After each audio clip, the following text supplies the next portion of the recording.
last class ki makha chatrak po ina last class ta koina chemical properties of carbon compound to gibani ko adugi first reaction da addition reaction to gore then adugi makha chatrak pa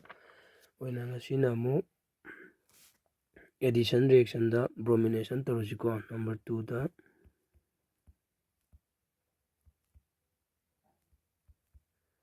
bromination sorry bromination haiba taragadi bromin add to ko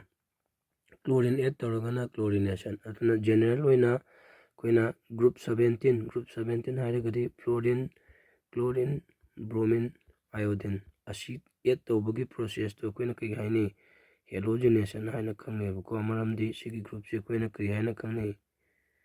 halogen haira khangna bagi ko on halogenation means halogen add tobudo halogenation ona so bromination da hojik tolu si kaino nangasai hydrogenation of hydrogenation do almost manai ko sida any alkene ama lawro ko alkene ama I suppose sida ethene lawre mamang last video da haibu kawre ko ethene ge topa maming common name si ethylene hainai ko ona exam da ethene haibagi mot ethylene harakpa taragadi confusion ki ganobu ko si bromin water ki presence ta add tawdoini bromin si alkene da add tawdoini ko ada kana form tawni haiba matamda dibromo product form tawgane dibromo product kamaina form tawgane haidudi aisida nangi dama harake ko sida aina arrow iri sidi nang tasena exam da iba yade sida bromin haiba matamda bromin ani ni ko br2 means bromin ani so bromin amana sigi carbon add tawro topa amana sigi carbon add tawro adi kana tare yang hana sida ch2 leibni ko bromin ama add tawsingiba taragadi sida leire then sigi carbon sisu hana ch2 leibani hojik bromin ama add tawsingiba ta sida bromin ama leire adi hojik carbon ya ko bada bond ka leire ahum leire ko sida ani hydrogen ani sida bromin gi siga ahum sisu ahum aduga ahum oramina hana gi double bond sumai leiba taragadi bond manga sujingrane aduna kamain tawrani sigi bond ama ti ani aduga single da ontholani ana sikai kawrani 1 2 dibromo ethane kawrani yare ko ana conversion da organic conversion pekha da convert ethene to 1,2 dibromo ethane haiba tarage nang sigi reaction si iram gadaw yare ko atopa example am yengasi propane lawre propane asi muthalage ko aduga atopa example am yengsi so propane lawre ch3 ch double bond ch2 sida bromin add tawre nangi larik ta bromin iraga sumaina water ibani ko aduba ina last class ki video da soibada nangi question set ta dudi nangi class ta takpa oja nate high class ta takpa oja ne aduna ibagi mongi sumai irasu yare bromin water hairaga o natragana bromin plus water hair sumai irasu yare adi kamain tawrani nangi bromin ani se double bond leiriba carbon do ani do add tawgadamni ko aduna sida bromin ama sida bromin ama adi kana form tawrani hanagi sigi ch3 si lengduna leire then sida kana laye ch sida bromin ama add tawsiladoini aduga sigi ngasai double do single da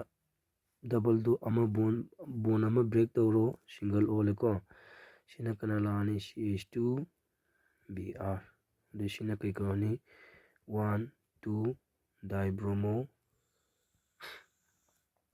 propane kawrani ana convert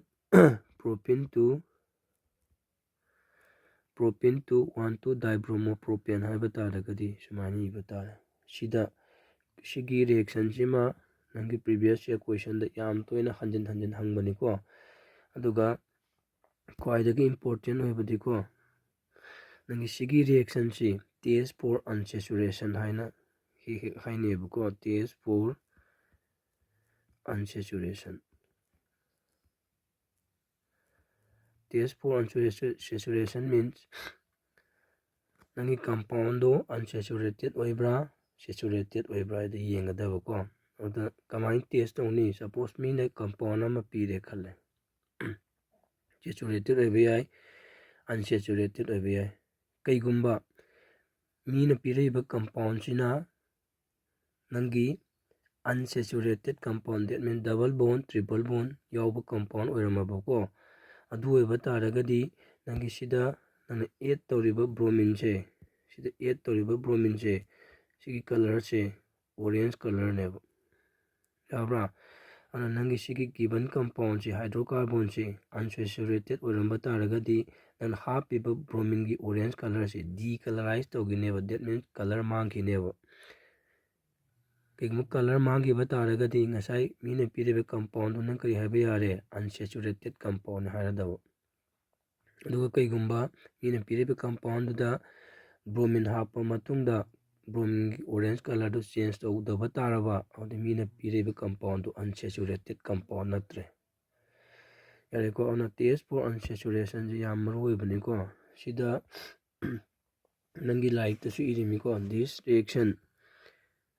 this reaction is used as a test for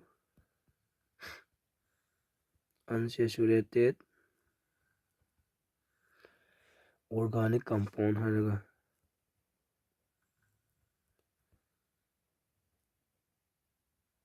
yare ko ona sigi main point se si yam maru oi sorry ona sina bromination gi matangda ni ko ona sigi point sima yam toina hangbane yare ko asigi di sida loisila thank you